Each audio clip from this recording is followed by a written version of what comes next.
안녕하세요. 혹시 여러분은 지옥으로 들어가려는 입구에서 누군가 저를 막아주었다면 어떤 기분이 들까요? 그 누군가를 은인으로 생각하며 감사하게 생각하겠죠. 그렇지만 저는 좀 달라요. 저를 막아주었던 은인이 선의로 그런 행동을 한 건 아니었거든요. 하루에도 수십 번 천국과 지옥을 오고 가며 고민에 시달렸던 저를 구해준 사람이 저의 상간녀였거든요.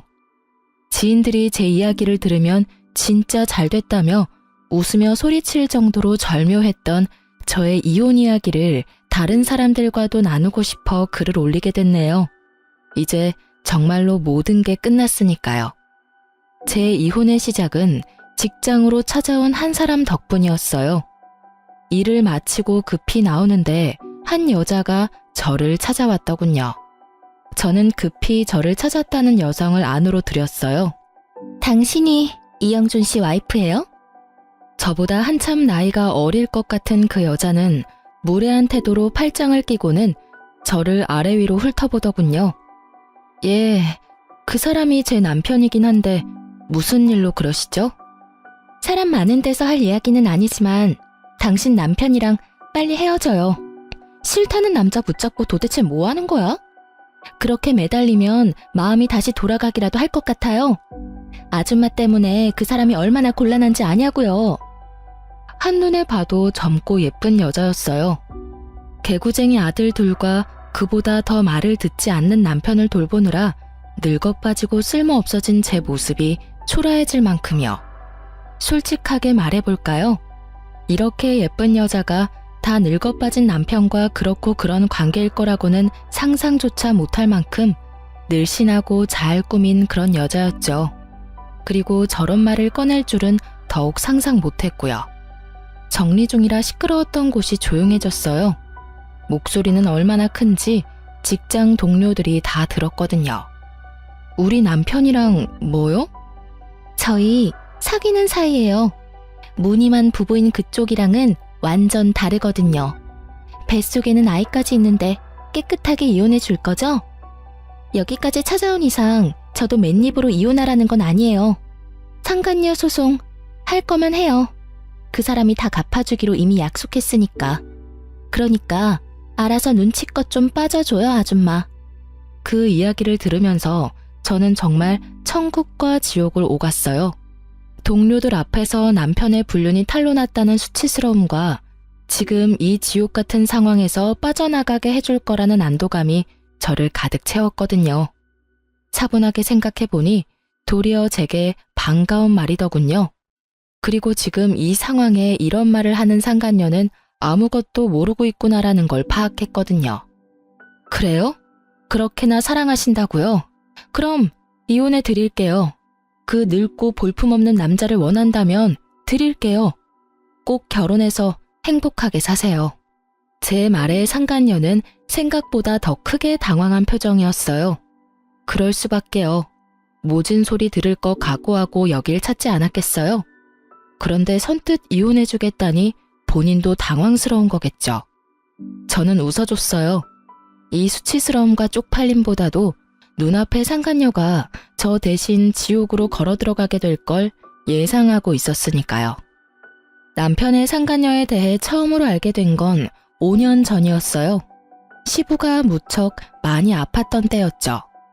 남편은 사업으로 바쁜 사람이었지만 부모 생각은 지극한 효자라 바쁜 자기 대신 제게 시부모를 잘 모셔달라 했었어요. 당시 남편은 사업으로 많이 바쁜 상태였고 어쩔 수 없이 제게 그 수발의 몫이 돌아왔어요. 주변 사람들이 보면 참 잘한다, 때로는 너무 힘들겠다는 말을 들을 정도로 저는 시부모 수발의 진심이었어요. 제가 착해서가 아니라 만약 제 수고로움이 힘들어 보이지 않으면 남편이 합가 이야기를 꺼낼까봐 두려웠거든요. 그래서 눈에 띄게 열심히 한 면이 있었죠. 처음에는 아픈 시부도 그런 시부를 간병하는 시모도 제 수발이 당연하다는 듯 여기더라고요. 일을 하며 아이까지 돌보는 제가 일을 마치고 시댁을 찾아 청소하고 빨래하고 밥 해놓고 반찬하고 솔직히 어마어마한 양의 일을 처리했다고 보면 돼요. 합가하면 더 편했을지도 모르겠다고 이야기하지만 합가했었어 봐요. 이런 일 말고도 신경 써야 할 일이 얼마나 많겠어요. 그래서 열심히 했어요. 시무는 매번 제게 거리낌 없이 요구사항을 말했어요. 집 청소가 어떻다, 반찬이 어떻다, 신경 좀 써라 등등. 선의로 하는 일에 감나라 배나라 하시곤 했거든요. 남편도 제 스트레스에 한몫하긴 했죠. 시댁 상태가 말이 아닌데다가 저에게 그 수발까지 요구했으면 자주 시댁에 와서 들여다보기라도 해야 하잖아요. 그렇지만 남편은 매번 바빴어요. 사업하느라 바쁘다는 걸 알고 있었지만 정말 주말 부부만큼 보지 못하는 날이 더 많았거든요. 그때쯤에는 아들들도 아빠를 찾지 않는 게 당연한 일이 됐을 정도였고요. 제게 생활비를 많이 주지는 않았지만 분명히 저금을 하며 착실히 모으고 있을 거라는 생각을 했어요. 뭐 다 착각이었지만요. 시부모를 모시고 병원을 다녀오는 길이었어요. 시부 상태가 나쁘다는 말에 급히 눈치 보며 연차까지 쓰고 나와 두 분을 모시고 갔다 오던 길이었거든요. 두 분 심기는 많이 불편했어요. 이거 봐라. 네가 같이 살고 있었으면 이런 일도 없었지 않니? 갑자기 아버지 쓰러지고 내가 할 수 있는 일이 없었어.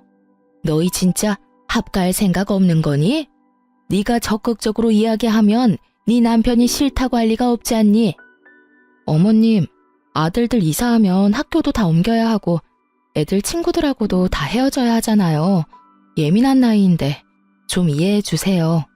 그리고 제 직장도 시댁에서는 너무 멀어서. 그러니 하는 말 아니냐?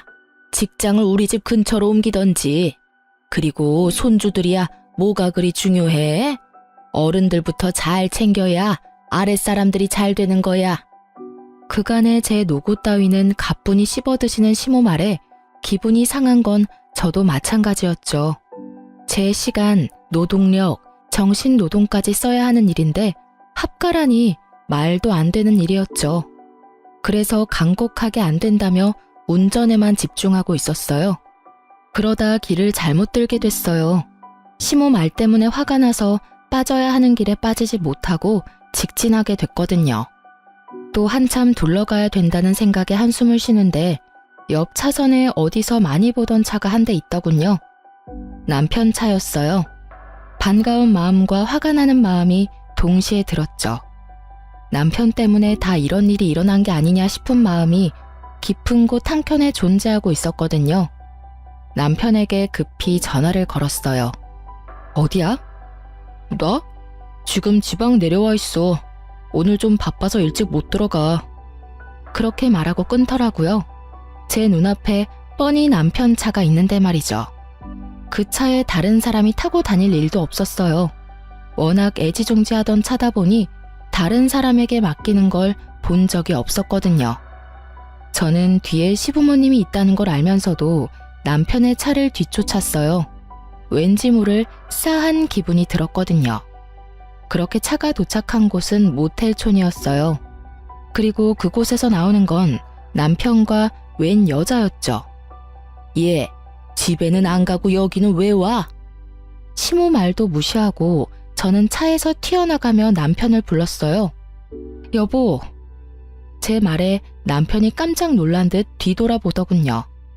제 얼굴을 발견하고는 팔짱 끼고 있던 여자 손까지 놔버리고요. 여자는 놀랐는지 후다닥 도망가 버렸어요.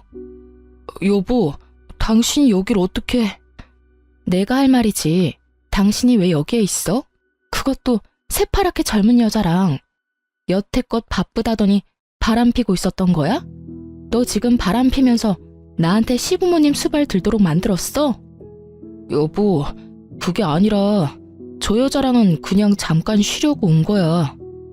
떳떳하면 도망은 왜 가? 그리고 쉬려면 혼자 쉬지. 왜 당신이 그 여자랑 같이 들어가서 쉬어? 그것도 모텔에서. 당신이 어떻게 나한테 그래? 애들이며 시부모님이며 다 나한테 맡겨두고 다른 년이랑 바람이나? 네가 사람이니? 사람이야. 이딴 짓 해놓고 나한테 합가하자고. 왜? 나 시댁에 처박아두고 다른 년이랑 더 편하게 붙어먹으려고? 둘이 큰 소리를 내고 있으니 시모가 나왔더군요. 이게 다 무슨 일이냐? 어머니가 여기 왜? 아버님 갑자기 상태 안 좋아져서 내가 두 분 모시고 병원 다녀오던 길이야. 연차까지 쓰고 병원 갔다 오는 길에 당신 차 보여서 따라온 거야. 그런데 나한테 지금 당신이 무슨 짓을 했는지 알기나 해? 미안해 여보. 정말 딱 한 번 만난 사이야. 당신이 생각하는 그런 일 없었어. 거짓말하지 마. 한 번 만난 여자 아니잖아. 당신이 원하면 이혼해 줄게. 나랑 이혼하고 그 여자랑 살면 되지. 무슨 헛소리야? 나는 당신이랑 이혼할 생각 없어. 진짜 내가 잘못했어. 그러니까 화 풀어, 응? 영준이 너 이 녀석 도대체 뭐 하는 놈이야? 며느리를 놔두고 네가 바람을 펴? 이 호로 자식 같으니라고. 남편과 제가 싸우는데 시모가 버럭 화를 내더군요. 저도 그렇게 화내는 거 처음 봤어요. 아들 사랑이 지극하신 분이셨거든요. 그런 시모가 아들에게 화를 냈으니 저도 당황했죠. 잘못한 놈이 그렇게 뻔뻔하게 용서를 구해? 이 망할 놈의 자식. 네가 부모 보는 앞에서 그런 짓을 하고도. 저는 화가 나서 남편을 두드려 패는 시모를 말리고 제 차에 다시 태웠어요. 화가 끝까지 난 저는 다 때려치우고 어디론가 가버리고 싶었어요. 그치만 차에는 아픈 시부가 있고 시모도 충격받은 상태이니 어쩔 수 없었죠. 남편에게 모시고 가라고 하려는데 남편에게 급한 전화가 왔어요. 전화 받는 남편놈 놔두고 시모 다시 태워 시댁으로 향했어요. 합간이 뭐니 제잘되던 시모도 아무 말 없어졌고요. 시댁에 시부모님을 모셔두고 나오려는데 시모가 절 붙잡더군요. 예, 너희 정말 이혼할 거니? 그건 아니지? 모르겠어요. 약 받아온 건 식탁에 둘게요. 그리고 좀 있으면 제가 배달해 놓은 갈비탕도 올 거예요. 결제했으니 받아서 드시기만 하세요. 예, 이런 말 하기 그렇지만 한 번만 용서해 주거라. 내가 너에게 사과하마. 내 아들이라서가 아니라 한 번은 용서할 수 있지 않니? 대신이라고 하기엔 좀 그렇지만 내가 해줄 수 있는 게 있을 거야.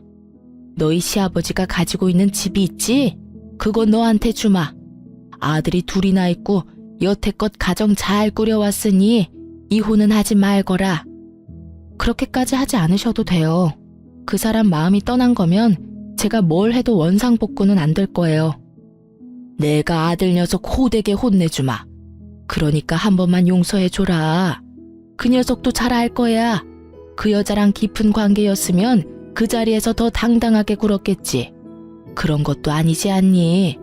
필시 그냥 잠깐 정신이 나갔던 걸 거야. 내가 크게 혼낼 테니 네가 한 번만 눈 딱 감아줘. 저는 아무 말 않고 시댁을 나왔고 그날 저녁 집에 돌아온 남편과 밖에서 크게 싸웠어요. 애들 앞에서 싸우는 꼴 보여주기 싫어서 남편 차 안에서 이야기했거든요. 그래서 어떻게 할 건데? 어떻게 하고 말 것도 없어. 나 진짜로 그냥 가볍게 만났고 진지한 사이도 아니었어. 가볍게 만나서 모텔이야? 그렇게 넘어가려고 하지 마. 나는 당신이 그런 짓 한 거 절대로 용서 못해. 지금 내 상황이 얼마나 힘든지 알고 있으면서 그딴 짓을 해? 집에 당신이 들어오지 않는 동안 나 혼자 집안일에 육아에 시부모 부양까지 다 했어. 당신 일하느라 바쁘다고. 그런데 당신 바람 폈잖아. 여태까지 그랬겠지. 나 일하는 동안 여자 만나고 시부모님 나한테 맡겨두고 몰래 데이트했겠지. 난 절대로 그냥은 못 넘어가. 미안하다고 했잖아. 제발 한 번만 용서해줘. 나도 당신이 얼마나 힘든지 알아. 이제부터는 나도 도울게. 그럼 됐지? 이번에도 나한테 시부모님 맡겨두고 너는 혼자 싱글라이프 즐기게? 그럴 리 없잖아. 진짜로 미안하다고 생각해. 그니까 이번만 좀 봐줘. 우리 애들 위해서라도. 곧 중학교, 초등학교 들어갈 애들 걱정도 안 돼? 돈 많이 들 때잖아. 한 번만 용서해줘. 나 진짜로 2번 다시 바람 안 피울게. 그 말을 믿는 건 아니었지만 애들 말은 맞았어요. 사춘기 청소년, 예민한 아이들이었고 아이들의 미래를 위해서도 아빠가 없는 건 아니라고 생각했거든요.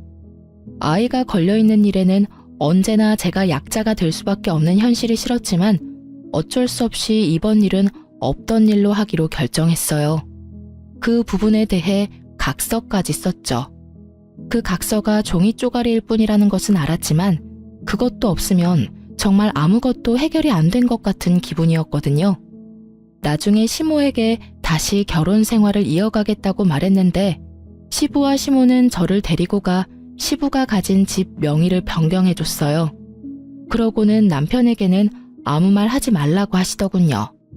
몰래 가지고 있다가 힘들 때 써먹을 수도 있을 거고 혹시라도 시부모님 돌아가시고 나면 도움이 될 거라고 말이죠. 그렇게 제게는 남편 모르는 시부 명의의 집이 생겼고 남편은 그 뒤로 조용히 지내서 모든 게 제자리를 찾아가는 기분이었어요. 솔직히 시부 명의 집이 생겼다고 해서 제게 큰 변화가 있는 건 아니었어요. 다만 참고 사는 이유 중에 시부모님의 당부가 생겼다 뿐이죠. 그 뒤로도 저의 생활은 크게 변함이 없었어요. 가끔 남편 뒤를 캐는 것 말고는요. 그러던 어느 날 갑작스럽게 시모가 교통사고로 돌아가셨어요. 시부는 충격을 받았는지 상태가 악화되어 병원에 급히 입원하셨어요. 장례를 치르는 동안 남편은 골똘히 무언가를 생각하는 모양새였어요. 저에게 건성으로 대하는 모습을 보며 기분이 나빴지만 상황이 상황인지라 그냥 넘어갔죠. 부모님이 돌아가셨으니 정신이 없을 것 같기도 하다고 생각했거든요. 상을 다 치르고 시부도 어느 정도 안정이 되어 퇴원하고 집에 돌아왔는데 시부가 이상한 소리를 자꾸 하시는 거예요. 어머님 어디 갔냐고 묻고 비밀번호도 잊어버리고 하루는 밖에 나갔다가 집을 못 찾아온 일이 생겼죠. 그렇게 시부를 데리고 병원에 가니 치매 증상이라고 하시더군요. 시모를 잃고 급격한 충격으로 이전부터 보였던 경미했던 인지장애가 더 심해진 거 아닌가 하고 추측했어요. 남편이 집에 돌아오면 그 이야기를 하려고 생각하며 집에 돌아왔는데 집 우편함에 편지가 하나 와 있더라고요. 보니까 남편의 건강검진 결과였어요. 2, 3주 전에 검진을 했는데 그때 결과가 나온 거죠. 저는 아무 생각 없이 우편을 뜯었는데 남편의 간 수치가 좋지 않더군요. 엄청 나쁜 수치는 아니었지만 재검을 하라는 의사소견이 있더군요. 당신 간 수치가 좋지 않아서 재검하라는데? 그 정도 수치는 괜찮아. 어머니 상 치르느라 몸이 좀 피곤했나 봐. 좀 쉬면 괜찮아지겠지. 그래도 혹시 모르니 정밀검사 받아봐. 나 오늘 병원 갔다 왔어. 아버님 모시고. 아버님 치매라고 하셨어. 이런 상황에 당신 몸까지 아프면 내가 못 버티니까 꼭 재검 받아. 알았지? 제 당부에 남편이 깜짝 놀라더군요. 시부가 치매라는 사실에 놀란 듯 보였죠. 하긴 얼마 전에는 시모상, 이번에는 시부의 치매 소식까지. 제 걱정이 이해가 되기는 했는지 남편이 이참에 검사 받겠다고 하더군요. 그 주 주말에 남편이 정밀검사를 받으러 갔다 왔는데 한눈에 봐도 얼굴이 영 안 좋았어요. 뭐가 이상이 있는가 보다 싶었죠. 그런데 그 뒤에 남편이 저한테 병원을 같이 가자고 하더군요. 그렇게 남편과 병원을 방문했다가 남편이 간암 2기라는 사실을 알게 됐어요. 의사는 이식이 필요할 수 있다고 말했고 저는 멍해졌어요. 의사의 말을 듣고 있는데 아무것도 귀에 안 들어오더라고요. 점점 멀어지는 목소리에 계속 그 생각만 들었어요. 이제 어쩌나 하는.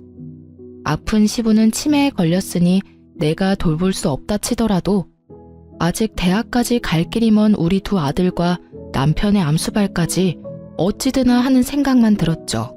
여보, 나 당신한테 잘한 거 아무것도 없는 거 알아. 그치만 우리 아들들 생각해서라도 간이식 좀 해줘. 아직 이식해야 한다고 확정난 건 아니잖아. 치료 잘 받아. 우선 이식 안 하고 끝내는 선이면 제일 좋지. 저는 선뜻 이식을 해주겠다는 말을 하지 못했어요. 제 몸이 축나면 어린 아이들은 어쩌나 하는 마음이 먼저 앞섰던 것이 사실이에요. 그리고 무엇보다도 이 남자는 저를 배신한 적이 있으니까요. 아마 남편의 외도를 몰랐다면 저는 기꺼이 제 간도 내어줬을 거예요. 그렇지만 이미 한 번의 외도를 겪었으니 고민이 되는 거였죠. 남편은 집에 있는 동안 간이식에 대해 끈질기게 제게 물어왔지만 저는 계속 그 이야기를 피했어요. 그리고 남편은 치료를 위해 병원으로 들어가게 됐고 남은 저는 남편이 항암 치료받고 돌아올 집을 청소하기 시작했죠.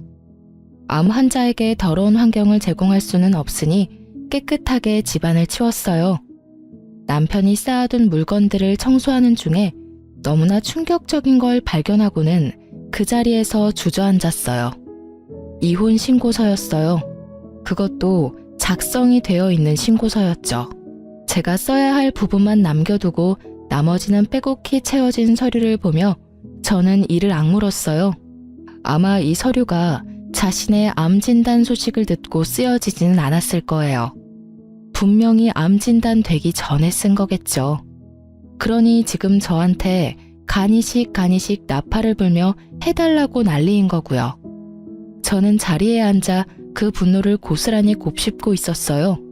정말 욕이 한 바가지 나올 것 같았죠. 제가 뭐 때문에 이 집을 이렇게 청소하고 있는데 내 뒤통수를 치려고 준비를 하고 있었다니. 열받은 저는 청소며 뭐며 다 때려치고 남편이 쓰던 그 방을 그냥 더러워진 그대로 놔둬버렸어요. 그리고 이혼 서류 사진을 찍고 그걸 챙겼어요.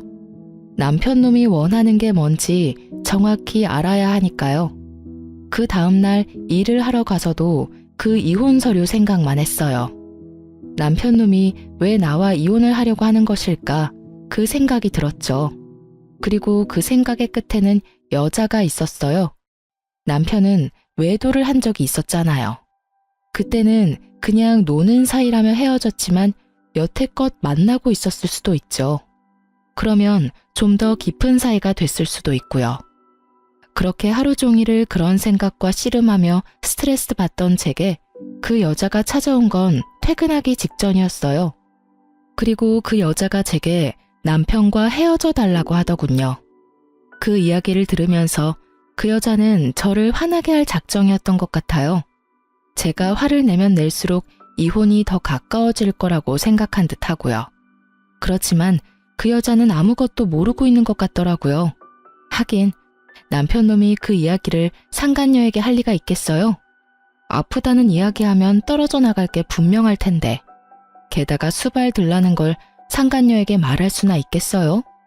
그러니 조강지처에게 이혼 서류 낼 시간을 미루면서까지 간이식을 원하는 거겠죠. 이 좋은 기회를 제가 놓칠 필요는 없었죠. 나를 호구로 보는 남편 새끼랑 그런 남편 새끼랑 붙어먹은 상간녀 둘에게 모두 제가 지니고 있는 짐덩이를 넘겨버리면 그만이니까요. 정말이죠? 진짜 그 사람이랑 헤어질 거죠? 그럼요. 헤어져 줄게요. 저도 이미 마음 뜬 사람 붙잡고 싶은 생각 없어요. 그런데 당신 여기 온 거 남편이 모르죠? 알면 분명히 말렸을 테니까요.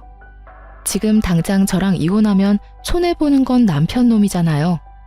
그러니 지금 상간녀의 저 행동은 남편 상황을 모르고 혼자 벌인 일인 거죠. 상간녀가 이렇게 일을 벌려준 덕분에 저는 지옥의 입구에서 빠져나올 수 있게 됐잖아요. 상간녀도 흠칫하더군요. 그러면 내일 이 근처에 있는 대학병원 앞에서 만나요. 제가 남편도 데리고 나올게요. 어? 그 사람 이번에 출장이라서 며칠 못 본다고 했는데? 제가 데려올 수 있으니까 당신은 아무 말 하지 말고 대학병원 앞으로 오기만 해요. 내가 다 알아서 할 거니까.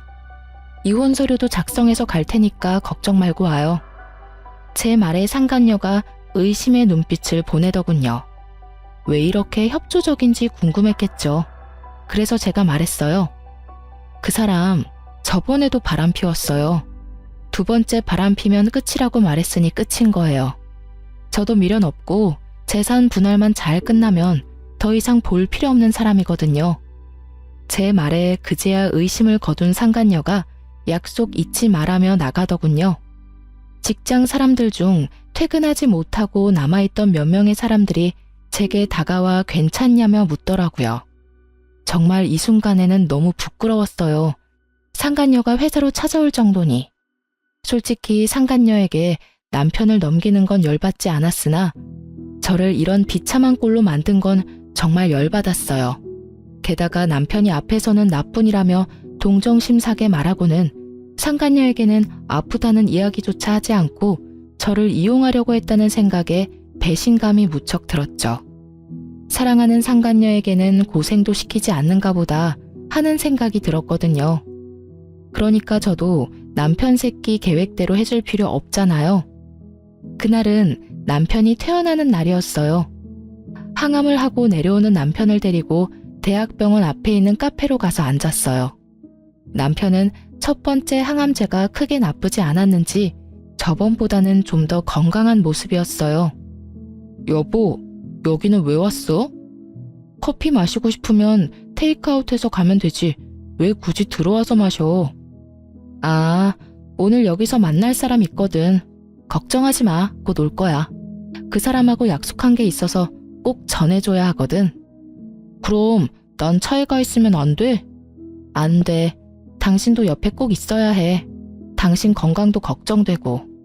옆에 있어도 불편하지는 않을 거야. 당신도 아는 사람이거든.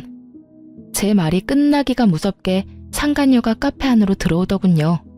앉아있는 저와 뒤돌아 앉아있는 남편을 보며 환하게 웃음 지으면서요. 저도 일어나면서 아는 척했죠. 남편이 뒤를 돌아보는데 그 모습에 정말 웃음이 날 뻔했어요. 귀신이라도 본 듯한 표정이었으니까요. 약속 지켰네요. 이혼하기로 이야기 다 된 거 맞죠? 자기는 출장 간다더니 벌써 끝난 거야? 그럼 나한테 와야지. 와이프한테 잡혀서는. 당당하게 임신을 요구하는 상간녀 앞에 제가 이혼 신고 서류를 내놨어요. 남편이 제가 쓸 곳만 비워둔 신고서를 채워서 말이죠. 그걸 본 남편의 눈동자가 동그랗게 떠지더니 저와 서류를 왔다 갔다 보기 바쁘더군요. 이혼해줘. 어제 당신 애인이 내 직장까지 찾아와서 이혼하라며 난리더라고. 열받아서 이혼 안 해주려고 했는데 내가 청소하다가 당신이 써놓은 이 서류를 발견했거든? 이혼이 하고 싶었으면 미리 이야기했으면 됐잖아. 왜 질질 끌어서 사람을 힘들게 해? 내가 알아봤는데 당신 저 상간녀랑 오래 만났더라? 애까지 있다는데 알고는 있어? 하긴 아니까 이혼 서류를 써놨겠지. 내가 빈칸 채워왔으니까 이혼해줘. 자기야, 빨리 인감도장 찍어. 그러면 이혼 확정이야. 이제 우리 눈치 보면서 만나지 않아도 되고 우리 아이도 아빠 가지고 태어날 수 있겠지. 뭐해? 도장 안 찍고.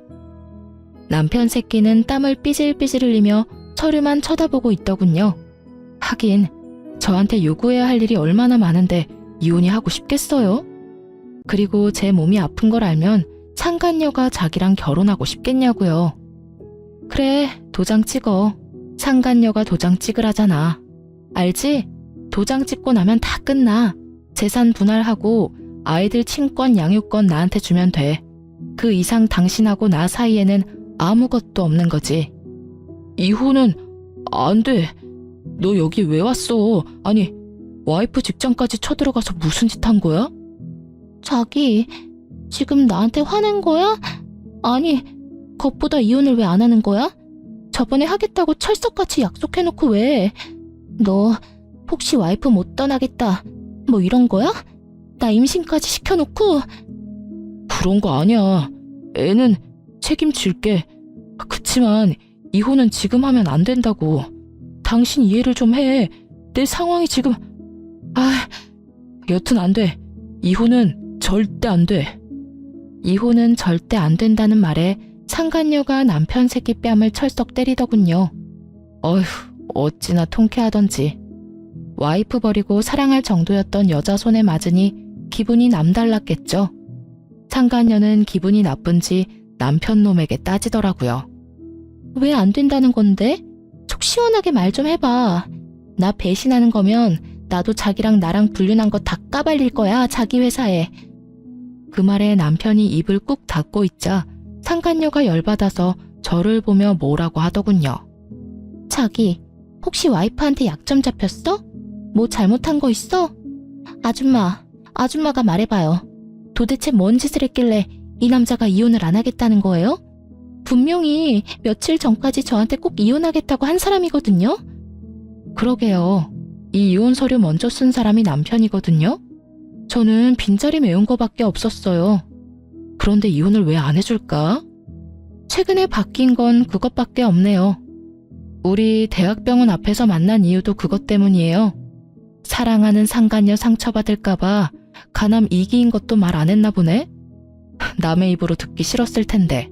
미안해요. 시간 좀 더 있었으면 남편이 당신한테 말해줬을 거예요.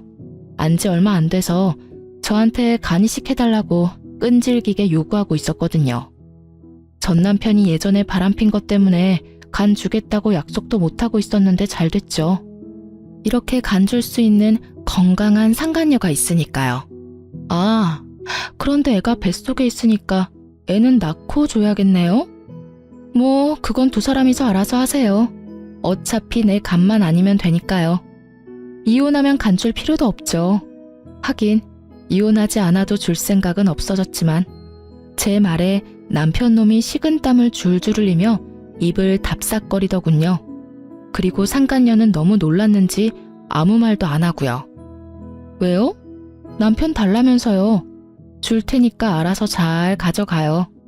이혼 서류도 썼으니 도장만 찍으면 이혼하는 거예요. 약속대로 해주겠다는데 왜 그렇게 얼굴이 질렸어요? 제 말에 상간녀가 갑자기 아주 얌전해지더군요. 이번에는 남편이 상간녀 모습을 보더니 쌍심지를 켜더라고요. 내가 이혼하면 간 이식 못 받아. 그리고 당신 힘들게 할 수도 있어. 그래도 당신 나 사랑하니까 간 줄 수 있지? 뱃속의 애를 생각해. 내가 살아야 애도 멀쩡한 가정에서 살 거 아냐? 그건 생각 좀 해봐야지. 자기는 내가 애까지 임신했는데 이식까지 해야겠어? 어차피 임산부, 출산한 지 얼마 안 된 사람들은 이식 같은 거 못하잖아. 그러니까 이식은 다른 사람한테 부탁해. 야, 지금 일 다 망쳐놓은 게 누군데? 네가 혼자 이런 헛짓거리만 안 했어도 내가 와이프한테 간 받고 나서 이혼하면 됐잖아. 그리고 또 뭐야? 나 사랑한다며. 간 하나 못 주면서 사랑? 그 이야기를 듣는데 정말 열이 또 받더라고요. 마음을 최대한 차분히 하려고 했는데 제가 생각했던 대로 남편이 생각하고 있었으니 정말 배신감에 치가 떨리더군요. 정말로 간을 받고 이혼하려고 생각했다니 상간녀가 제 은인으로 보일 수밖에 없었죠. 그러는 자기야말로 내가 간으로 보여? 왜 내가 자기한테 간을 줘야 하는데? 막말로 우리는 남이잖아. 그리고 그런 일이 있으면 제일 먼저 나한테 상의를 했었어야지. 자기가 이혼하겠다고 해놓고 계속 질질 끄니까 내가 나선 거잖아. 다 따지고 보면 자기가 잘못한 거면서 왜 나한테 난리야? 지금 다 내 탓으로 돌린다 이거지? 야, 지금 네가 누구 덕에 그만큼 누리고 사는데 그리고 사랑한다며 너 그만큼도 안 되는 여자였냐? 빈말로도 준다고 말 못하는 거냐고. 그러니까 아무 관련 없는 내가 왜 간을 주냐고.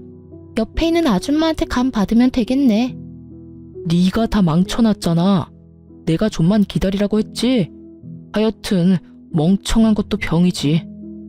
둘이서 열심히 서로를 상처주고 까내리며 싸우는 모습을 보니 너무 재밌었어요. 그렇게 사랑에 맞지 않던 두 사람이 간 하나 때문에 이렇게 무너질 줄이야. 견고하게 싸운 것처럼 보여도 사랑이 아니었나 봐요. 끊임없이 서로를 헐뜯으며 까내리는 두 사람을 보며 저는 지극히 평온하게 커피를 마시며 지켜보고 있었어요. 두 연놈들이 지쳐 나가 떨어질 때까지 말이죠. 두 사람은 더 이상의 싸움이 의미 없다 느껴졌는지 금세 씩씩거리며 조용해지더군요. 그때 남편에게 이혼 서류를 내밀었어요. 도장 찍어. 이혼해 줄게. 도장 없어. 여보, 나 진짜로 이혼 안 할 거야. 나 지금 이혼하면 죽는 거 알잖아. 인감이라면 내가 가져왔어. 그러니까 찍어. 그리고 이혼은 당신이 하겠다 말겠다 정하는 거 아니야. 당신은 이미 유책 배우자고 나는 당신 불륜을 이유로 이혼 소송 충분히 가능해. 증거는 차고 넘치잖아. 상간녀 뱃속의 아기가 불륜의 결실인데. 그리고 지금 이혼한다고 당신이 죽을 일은 없어. 지극정성으로 와이프 수발 받으며 치료 잘 받고 물 좋고 공기 좋은 곳에서 살면 분명히 치료 잘 될 거고. 뭔 걱정이야? 이혼하고 당신 와이프 해주겠다는 여자도 있는데. 여보, 제발. 이 여자랑 지금까지 싸운 거 안 보여? 나 당신이랑 헤어질 수 없어. 아들들은 어쩌고. 우리 아들. 다른 아들 생기겠지. 딸인지 아들인지는 모르겠지만. 자식이 하나뿐인 것도 아닌데 무슨 아들 걱정? 그리고 당신이 아들 걱정을 했으면 바람을 피지는 말았어야지. 이미 나랑 이혼할 준비까지 해놓고 아들 핑계 대기는? 내가 아무것도 모르는 년처럼 보이지? 다 알아. 당신의 그 얄팍한 생각이 눈에 보여서 미치도록 짜증난다고. 간? 염치도 양심도 없는 놈아. 그걸 왜 나한테 이야기해? 이혼하고 재혼할 여자한테 부탁하라고. 제 말에 상간녀는 고개를 돌려버렸고 남편 놈은 결국 인감을 찍었어요. 강경한 제 모습에 남편도 당황한 듯 보였거든요. 그리고 상황이 여기까지 왔는데 이혼을 하지 않는 것도 이상했죠. 그렇게 저는 남편과 이혼을 했고 친권과 양육권은 제가 가져오게 됐어요. 아이들은 바람 펴서 이혼하려 했던 아버지를 아버지로 생각하지 않았거든요. 남편이 아픈 것이 불쌍하지 않냐고 생각하는 사람들도 있었어요. 그래도 아픈 사람인데 참고 살아야 한다고요. 그런데 참고 살면 남는 게 뭐죠? 이미 남편의 마음은 제가 아닌 다른 여자에게 있고 새로 태어날 아이에게 있는데 그러려고 이혼까지 생각한 남자에게 제가 뭐하러 미련을 둬요. 두 사람이 치고받고 싸우는 모습에 둘이 헤어진 줄 알았는데 아니더군요. 두 사람이 화해를 했는지 저와의 이혼 후 상간녀와 결혼을 했더라고요. 그때도 콧방귀만 꼈어요. 끼리끼리 똑같은 것들끼리 만나서 얼마나 잘 살겠나 싶었죠. 서로를 상처 주는 말은 결국 가슴에 고스란히 남아있거든요.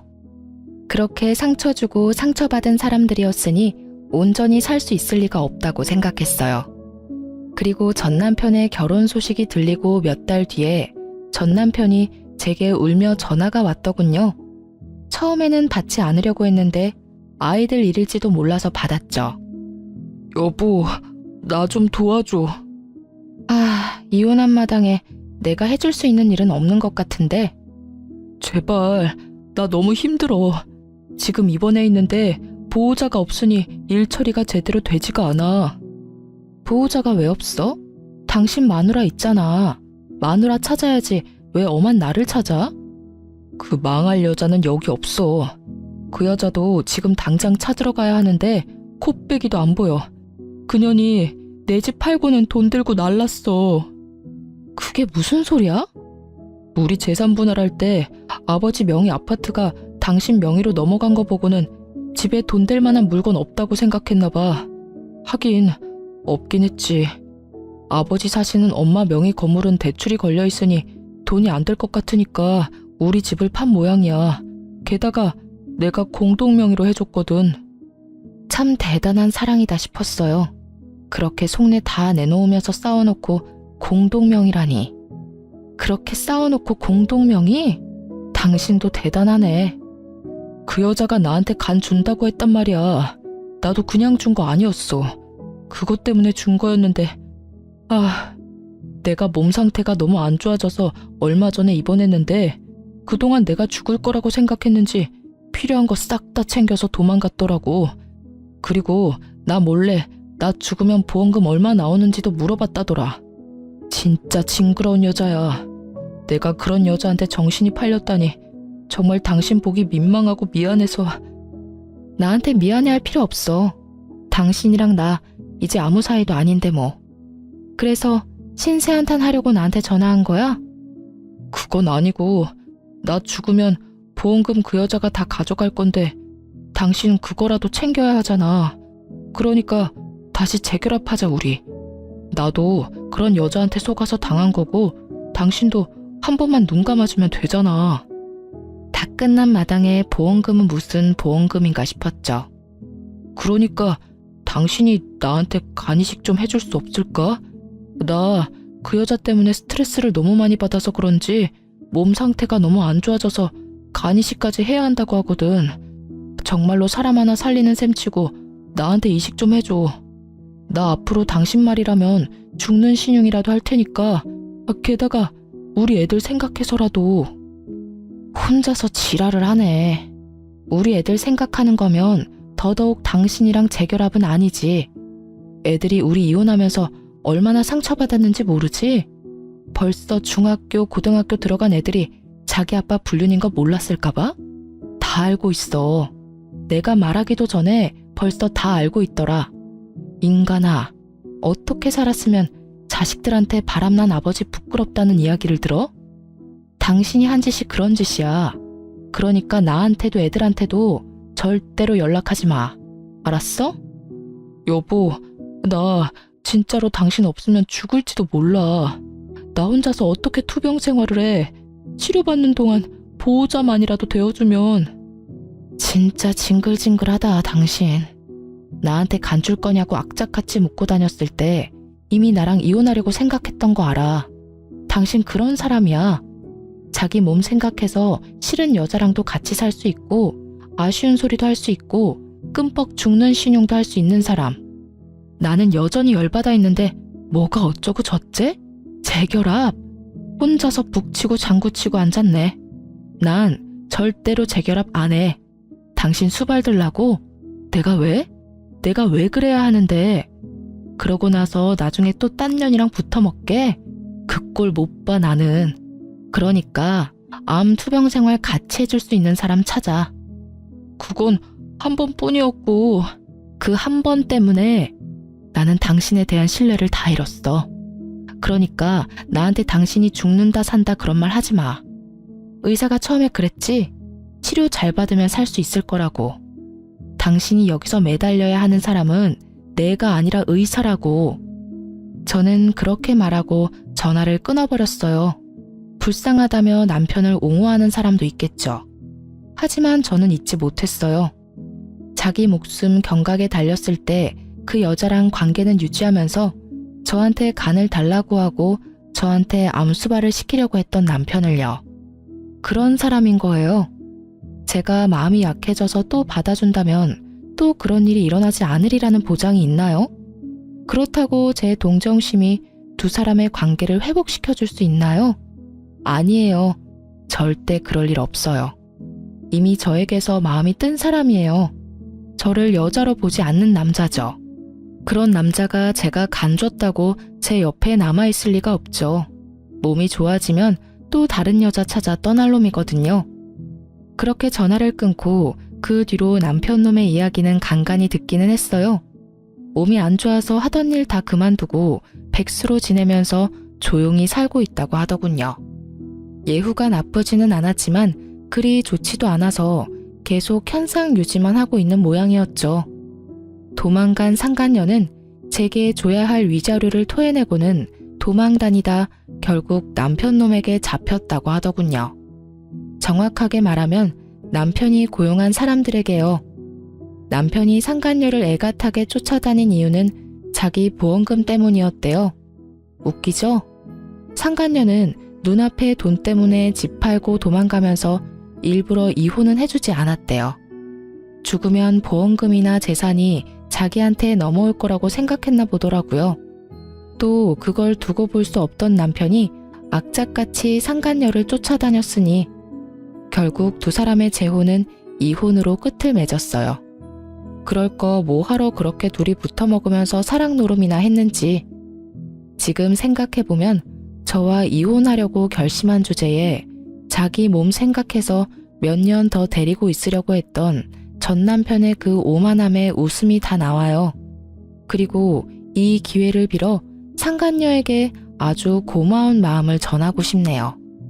지옥문까지 걸어갈 뻔했던 거 구해줘서 고맙다고요. 그리고 나 대신 지옥길 걸어가줘서 고맙다는 말도요. 그때 기억 떠올려서 쓰다 보니 길어졌네요. 한 번 배신한 사람에게 두 번은 너무 쉬운 일이에요.